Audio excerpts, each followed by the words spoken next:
Bismillahirrahmanirrahim. Assalamu alaikum. Good afternoon, ladies and gentlemen. On behalf of the Embassy of Pakistan, I warmly welcome you all to the seminar Land Behind the Grid, the Human Rights Situation in Kashmir. As you all know, each year October 27 is observed as Kashmir Black Day to mark the protest and resentment against the forced and illegal occupation of Jammu and Kashmir by the Indian security forces. The reign of terror and oppression that began 74 years ago continues unabated. To begin with the seminar, I would request Imam Salimullah from Islamic Culture Center for recitation of verse from Holy Quran. أعوذ بالله من الشيطان الرجيم بسم الله الرحمن الرحيم يا أيها الذين آمنوا لا تكونوا كالذين آذوا موسى فبرأه الله مما قالوا. Bismillahirrahmanirrahim. Message from Arif Alvi, President of the Islamic Republic of Pakistan. 74 years ago, on 27th October 1947, India deployed troops to Srinagar in an unlawful intervention to illegally occupied Jammu and Kashmir. The reign of terror and oppression that started on that day continues unabated. Successive Indian governments during the course of 7 decades have subjected the people of Kashmir to worst forms of state terrorism. The fascist regime of BJP under the Hindutva ideology took illegal and unilateral actions on 5 August 2019 to deprive the Kashmiri people of their economic, political and land rights to change the demography of illegally Indian occupied Jammu and Kashmir. India's use of state terrorism against Kashmiris, including extrajudicial killings, fake encounters, cordon and search operations, custodial tortures, enforced disappearances, incarceration of Kashmiri leadership, use of pellet guns, and destruction of houses has not succeeded in breaking the will of Kashmiris. Kashmiri people remain steadfast and have written with their blood a glorious chapter of commitment, courage, and sacrifice in the annals of history. Pakistan pays tribute to the resilience and the indomitable spirit of the brave Kashmiris. The entire Pakistani nation will continue to stand with our Kashmiri brothers and sisters in their just struggle for self-determination in accordance with the resolutions of UN Security Council. Message from Imran Khan, Prime Minister of the Islamic Republic of Pakistan. Pakistan and millions of Kashmiris observe the Kashmir Black Day every 27 October to condemn the beginning of the illegal occupation of parts of the state of Jammu and Kashmir by India.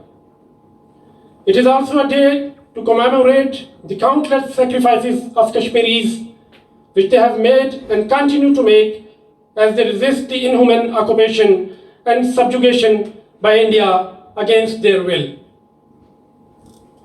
It has been 815 days since India imposed military siege, media blackout, and other restrictions, along with unilateral and illegal action of 5 August 2019. The inhuman sufferings in the shape of extrajudicial killings in fake encounters, rape, and other gross violations of human rights is unspeakable. The introduction of domicile laws by the Indian government to change the demography of the valley shows Indian intention to change the ground realities regarding this internationally recognized dispute. The dossier on India's human rights violations in Indian illegally occupied Jammu and Kashmir that Pakistan unveiled last month should be an eye-opener of the entire world. It has irrefutable evidences of India's rogue behavior. The UN Security Council has the responsibility to take steps to ensure the implementation of its resolutions, enabling the people of Jammu and Kashmir to realize their right to self-determination. I assure my Kashmiri brothers and sisters that Pakistan will continue to provide all possible support and stand shoulder to shoulder with them till the realization of their legitimate right to self-determination. I also urge the international community to play its role in pressing India to stop forthwith its human rights violations in illegally occupied Jammu and Kashmir and let the Kashmiris decide their own future in accordance with UN Security Council resolutions. Thank you. Bismillahirrahmanirrahim. Assalamu alaikum. Your Excellency, it's a great honor to be invited here, and I will congratulate Mr. Babar Amin for this event, that you have actually continued the tradition of marking Kashmir Day of your predecessors. So I'm very happy to see that. It's a sad occasion that is gathering us here. October 27 is called the Black Day because we heard here about the Indian occupation. And it is one of the longest occupations in the history. And it's marked all over the world today, in not only in Pakistan, where it's very important, but in countries all over the world, to express solidarity with the Kashmiri people. And that's what we are doing here today, to mark the illegal occupation of this territory. And we can wonder, why has this conflict not been resolved over almost 75 years? I'm afraid that the world community is seeing this as an internal conflict, something that has to be dealt with in India mainly, and we will not bother about it. But we cannot accept that. The acceptance of the governments of the world is enormous when it comes to this conflict, and it's horrifying. But I have to say that I'm honored and happy to see my old friend Petter Eide here today, who, like me, has left the parliament, and now he has plenty of time to work for the Kashmir cause. So I assume we should be prepared to work together for the next 30 years. I hope it will only be like 30 months, but we should be prepared for a long run together.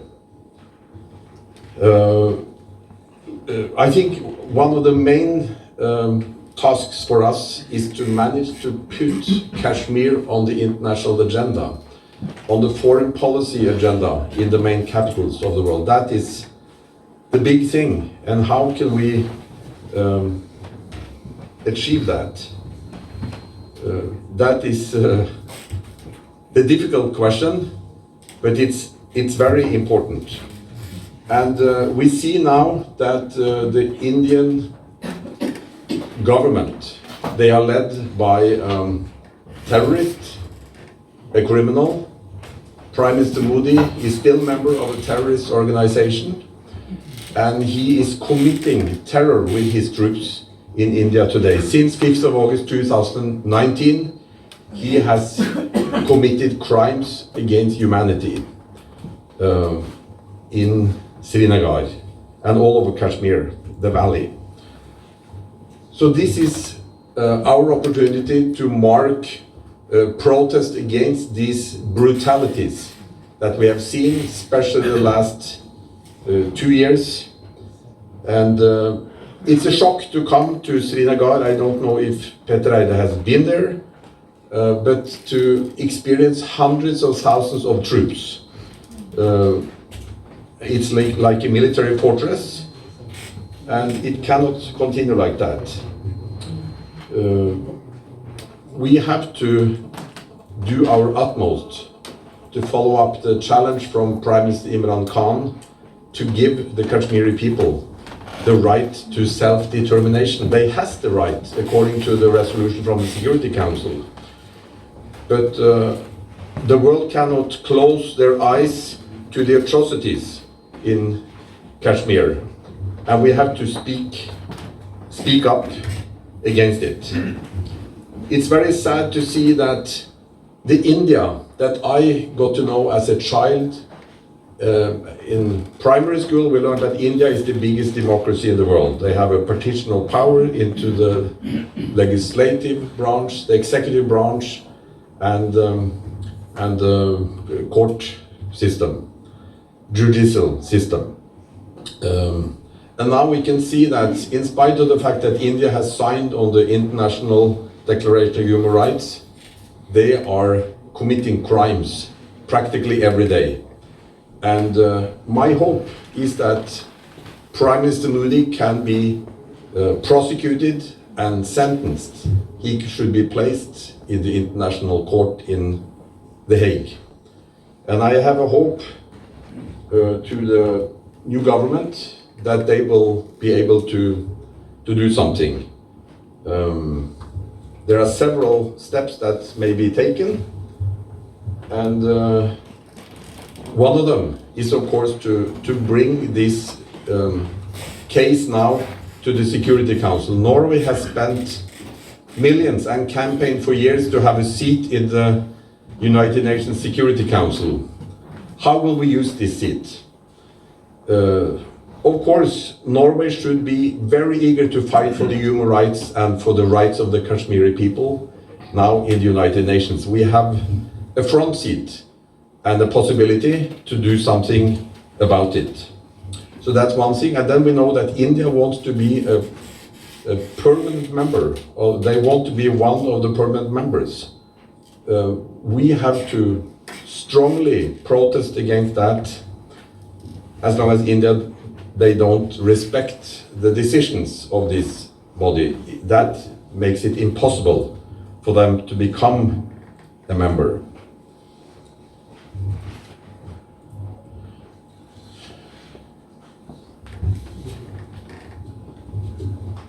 So India used to be the biggest democracy, with the freedom of speech and freedom of expression, of religion. And even when I visited Srinagar and observed that a young boy was shot and killed, it was actually written in the newspapers the day after. That's how we got to know about it. Today this is impossible. And it's something which I hope will not be like Black Day. That 5th of August 2019 will not become like 27th of October, Black Day, because I hope this period will be just for a short period of time, and that there will be a new government in India that is possible to have a dialogue with, and we have to really work on that and do our part. I have seen a tendency that Norway is very respectful to big countries, and I'm very happy that Petter Eide, with his background in Amnesty International, has a more impartial view, and that we should stand up for what is right, instead of thinking, can we win or lose if we do this or that? We should always stand up for what is right, and it's obvious that it's the right thing for Norway to start a fight now for the freedom for the people of Kashmir. It's not only a question of basic human rights, it's a question of democracy and the future and the prosperity for the people of Kashmir, which is actually a very rich country. And my hope and my dream is that one day the Kashmiris can govern their own country and their natural resources and develop this wonderful land. We have a duty, when we see all those heroes who have been fighting for freedom for the Kashmiri people, and that they fight for a lifetime and then they die without seeing a free land. And I'm thinking specifically about Syed Ali Gilani, who died on the 1st of September. And it was sad to see how the Indians treated that. They just went into the house and carried out his body during the night, and it was no proper funeral. And of course, it could have been 1 million people or more in the streets if there was a funeral. But the important thing is that all of us will think about the legacy of Gilani and the importance of somebody taking his mantle and continue the struggle and the fight for a free Kashmir. And my challenge goes especially now to Petter Eide, who is in very good contact with the government and has a lot of power and influence now, because all his friends are now in the cabinet. So I am hopeful, as I'm standing here today, that we may see a change. We have a new ambassador and we have a new fighter for the Kashmiri people among us. So I'm hopeful on this black day, a sad day, but a day where we should also have hope for a change. Thank you very much. Gentlemen, thank you very much for inviting me to this very important seminar, and also thanks to Lars and Elise, who told you a little bit about myself. As you know, I'm a politician, a Norwegian politician from the Socialist Left Party. I left the parliament in this October. Previously, I've been working in some large Norwegian NGOs, been Secretary General in Amnesty International and also in Norwegian People's Aid. And most of you are from Pakistan, so I can also inform you that I've been working and living in Islamabad for 2 years, so I know the region a little bit. I was at that time what we call the country director for the Norwegian Church Aid. We all know the background here. We all know about the human rights violation. We all know about the occupation, and we all know about the violation to international law. And so I assume that we are all informed about that. So I will take us a little bit step forward. Are there diplomatic initiatives from Norway in the Kashmir situation? Well, they are very hard to see. I have not seen them. There might be some diplomats that are engaged in this situation. This is not known to the public, and it's not kind of visible. It's not in the media. So it's quite unknown at the moment what's actually going on. And in the parliamentary questions that I and some colleagues in the parliament have asked about the Norwegian political initiatives, there is no signs of any kind of diplomatic initiatives. So as we speak, it's quite blank. Nothing is going on from the Norwegian political side. And then of course we can answer, why are Norway so careful? Why are Norway so careful? I think there are a couple of answers to that. Norway, basically, as also Lars said, we do not want an independent position regarding very difficult and complicated international relations. We do not want to have an independent position. We want a position which is very safe and within the kind of context made by EU and NATO. So this is one answer. Second answer is also that Norway wants to be a little bit careful towards India. India is growing up to be a very strong economy. Norway is building up their economical interest. The ambassador here will work also for trade between Norway and India. And of course, Norway do not want to come into a difficult situation towards India. That's why they are kind of sitting a little bit back, and they are leaving to other big nations to take stronger positions towards India. Thirdly, which perhaps is the key thing for the Minister of Foreign Affairs, is that Norway do not want to take any wrong steps. They do not want to come into a difficult position towards China, because China is the most important partner for Norway in this region. Norway is very, very dependent on having a good relation. In the governmental platform, it's cleared out that Norway wants to build up a strong and good relation to China, which has been very difficult for the last 10 years because of the peace price. You all know about that history, I guess. So there are several reasons why Norway wants to be careful. So, Mr. Ambassador, then we can know, can you do anything within this very difficult and kind of passive Norwegian government? They're quite passive in the parliament as well. I can assure you, the years I've been into the parliament, we have been 2 politicians in the parliament that have raised the Kashmir questions in the parliament. It's been Mr. Knut Arild Hareide from Kristelig Folkeparti and myself from the Socialist Party. And I don't know actually in the new parliament whether there will be anyone there which will be focused on the situation. I will come back to that and perhaps also give you some names. So we can ask ourselves, and I think we need to examine, I think that should be a very important task in the next weeks for the embassy here, to discuss what kind of room for maneuvering do you have to engage the Norwegian politicians, to engage the parliament, and engage the government to be more focused on what's happening in Kashmir. And I will try to give you some advice. Because you need to go into some kind of a relation with the politicians and with Norwegian authorities. And I think this is my advice number 1, and I think it's extremely important when we are discussing this, you are discussing this with Norwegian authorities, that you are mainly focused on the human rights situation and the respect for the international law, not focusing on achieving support to Pakistan, but focus on support to the Kashmirian people, not focusing on supporting Pakistan. This is a key thing when you are meeting the Norwegian authorities.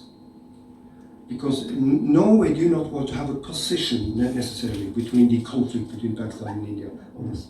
So in your relation to the Norwegian authorities, keep the focus on the human rights situation in Kashmir, not on achieving support to Pakistan.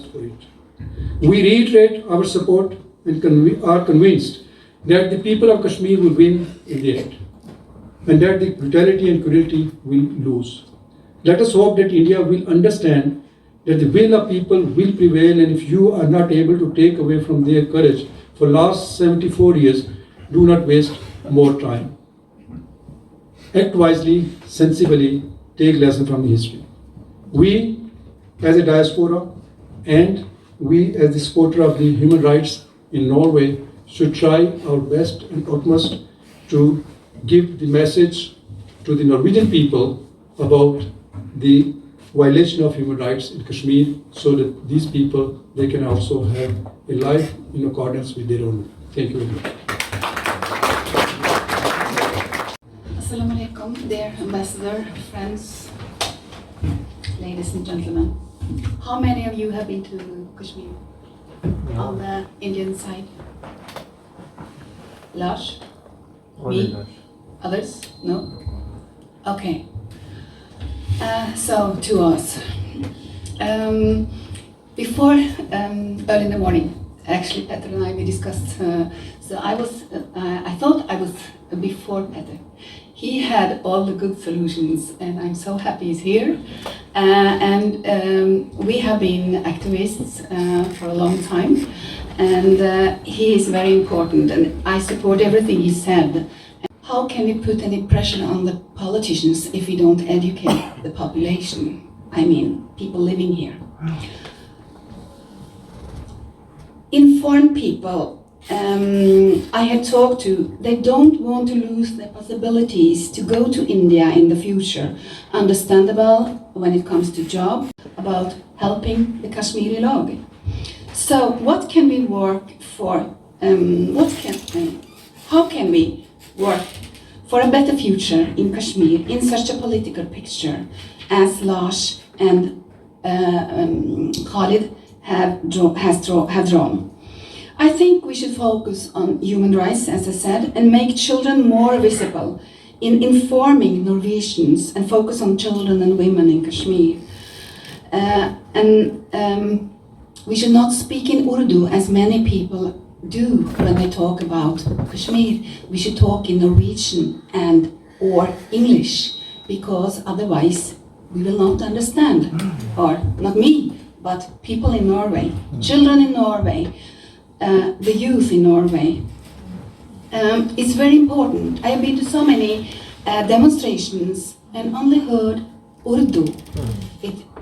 It doesn't reach out. We know also that many minorities in India are suffering, so why not try to involve other minorities in our solidarity work from Norway, and also involve our own unions, universities, schools, organizations, as mentioned before by Petter. Norwegian teachers do not know anything about the situation in the world's most militarized area. India has long been falsely claiming that Maharaja Hari Singh signed Instrument of Accession on 26 October 1947. The fact of the matter is that Indian Armed Forces had launched a full-fledged invasion of Jammu and Kashmir on 26 October and captured Jammu. Consequently, Maharaja, who was in Srinagar, flew to Jammu on 27 October to reach some understanding with the Indians, where he was forced to sign the Instrument of Accession illegally. The backdate was put on the document to justify false narrative that Maharaja signed the accession on 26 October and invited India to bring in its armed forces to quell the so-called tribal invasion in the state. Knowing the illegality of India's occupation, its Prime Minister Jawaharlal Nehru ostensibly pledged to the people of Jammu and Kashmir and to Pakistan, as well as the Indian Parliament and the United Nations Security Council, that the fate of state would be decided by its people themselves. He also committed to the holding of a plebiscite for Kashmiris to decide accession to India or Pakistan. Ladies and gentlemen, 2 years have passed since India's illegal and unilateral actions of 5th August 2019, wherein it unsuccessfully tried to alter the internationally recognized disputed status of Indian illegally occupied Jammu and Kashmir, IIOJK. Simultaneously, it embarked on a diabolical plan to alter the demographic structure of its occupied territory. I will briefly summarize the current situation in IIOJK as follows. Despite the claims, there has been no easing military siege of IIOJK. Last week, India sent 25 additional paramilitary companies to Jammu and Kashmir to join the already 900,000 troops stationed over there. Amnesty International has called IIOJK as the most militarized zone in the world.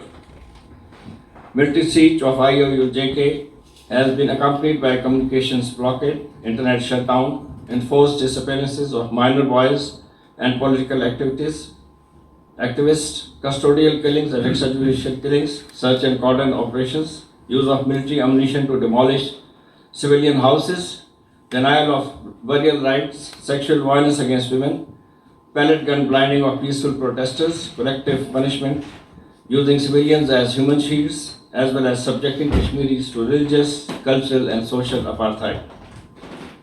The siege has caused means of livelihood, loss of education, as well as physical and mental trauma for the ordinary